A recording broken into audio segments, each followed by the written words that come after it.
of the Balangay sa dagat ng Manila Bay noong September 1. Ang Ouch. na ginamit ng ating mga ninuno. Gawa lamang ito sa matibay na kahoy at kawayan, pati pako gawa sa kahoy.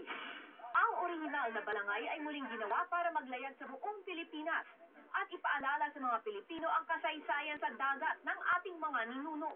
Pero nang humagasa ang bagyong Labuyo kamakailan, nasubukan ang tibay ng bangka at tibay ng loob ng mga nakasakay dito.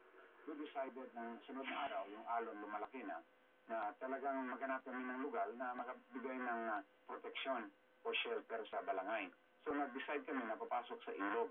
Pero habang nakaangkla ang balangay sa ilog ng Ternate, umapaw ang Maragondon Dam at binuksan ito. Biglang lumagasa ang tubig at tinamaan ang balangay. Bigla na lang bumuhos ang agos. Yun, lumalaki na, tumataas ng tubig at saka papaanod na kami papuntang sa labas. Sa puntong ito, nagdesisyon ng captain na itaas ang layag ng balangay. It floats and sails with the wind. Ang ganun katibay yung at graceful ang balangay na as it sails with the wind, kaya niyang laruin yung mga alon.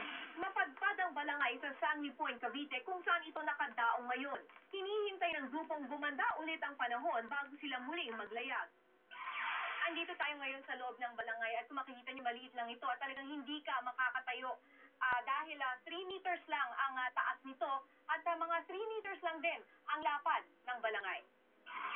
Maliban sa nasirang angkla, buong-buo pa rin ang balangay.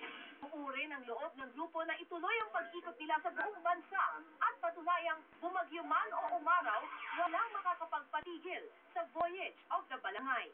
Para sa Bandila, Nina Corpus.